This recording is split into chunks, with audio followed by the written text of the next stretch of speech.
Hi, my name is Victoria Findlay Wolfe and I'm a licensed designer with Sizzix. Today we're going to be looking at my die, the twist. I'm going to show you cutting out as many pieces and also giving you some different layout options that you can do with this particular die. Okay, so the die itself, we have it already layered up with a few layers of fabric. We are going to use it on the Big Shot Plus and the Big Shot Pro machine. This die will work on both of those. So let's just cut a few pieces out and then we'll look at some layout options that you can do with this die. So I have my cutting pad below and on top of the die. I'm going to let it get started and then give it a little roll through. Now I have some extra pieces and I can show you here. I already have the basic layout of what the die itself was made to do, but you have some other interesting parts that will make for some other fun projects that you could use. So now that I have some extra pieces, here's my half square triangles, actually quarter square triangles, depending on how you do them.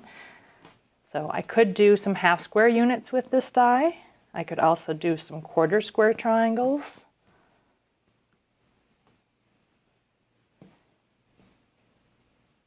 Okay, I'm going to steal this little guy, move him over.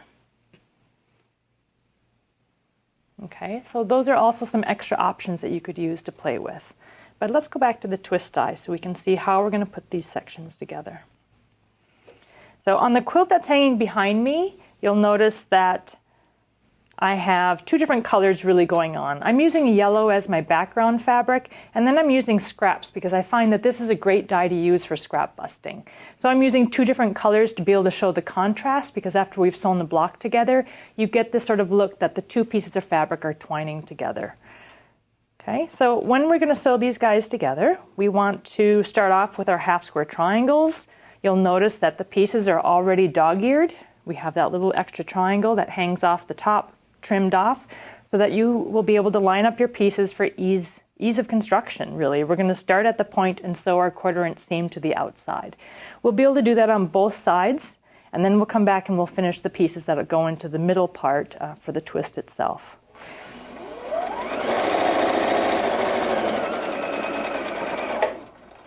I've sewn my two half square triangle units together.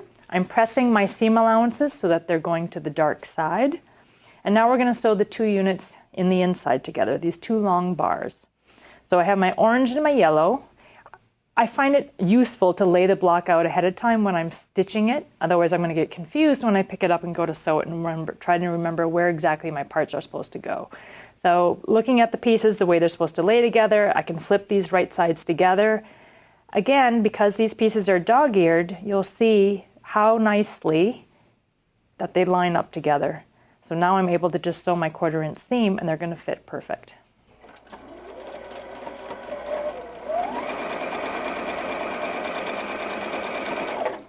So I've sewn my two long bar strips together. The one thing you need to remember that on the die, when you're cutting those out, you need the mirror image of it. So when you're laying your fabrics together, you're going to want fabrics that are laying right sides together, so that when you're cutting them and you're flipping them open to be able to use them, you're going to have the opposites of those. So you have that option on the die. Even on the small piece, we have it on the die twice so that you're getting those pieces automatically if your fabrics are already laying right sides together. Okay, so now we're going to make two half units. So we have our half square unit on the outside and the long bar, which will line up. We're going to be able to pin in the center to make these seams sit where they're supposed to. And once we do the two halves together, we'll be able to sew the whole entire piece together. Okay, so when I'm pinning this, I have my seams that are pressed to the dark side.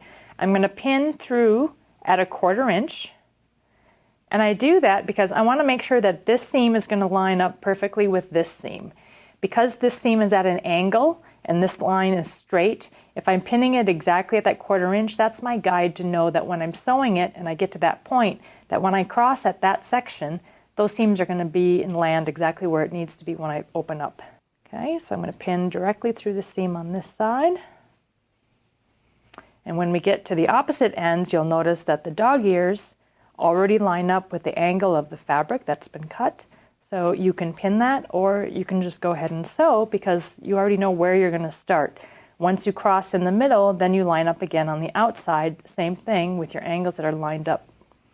Then you're going to be able to make for a perfect seam when it's flipped open.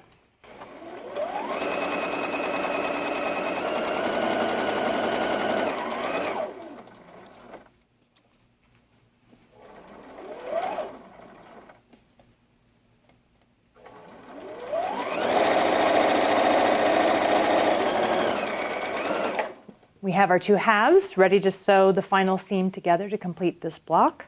Again, it's always a good measure to just come back and look at it, make sure you're sewing it in the right place. It saves you from having to rip it out later. Now I'm going to lay this back together.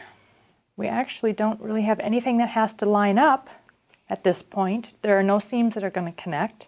The only thing we need to pay attention to is the dog ears at the beginning and at the end. If you want to just put a pin in place to hold that, that's totally fine to do.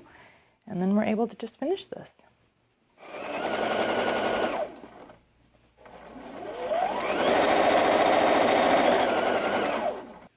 Okay, so I can go back, I can finish and press my seams so that they're all going in the outside direction, and there you've already completed your block. So it goes together very quickly. There's not a lot of hard seams that you need to do to be able to put this block together, but it's great for scrap busting. And let's go ahead and look at the quilt that's behind me, where I changed up. Using a lot of light fabrics in the background really gives you some interesting dimension within this quilt. Also, you could really be looking at the negative space that's happening here. What if we just wanted to focus on this section and make those colors stand out? Then we could flip it, put a light color into the twist part of the block, and do something interesting, exciting in this sort of a bead shape that comes into play at the end of the quilt. I also like the idea that this could be a border. You could just be taking this and running it around the outside edge of a quilt, which would be really adorable. So you have a lot of different options here. I love that I can lay multiple layers across my die, use up my scraps, and really make a really interesting and unique quilt. So I hope you've enjoyed. Go and play with your twist block, and I can't wait to see what you make with it.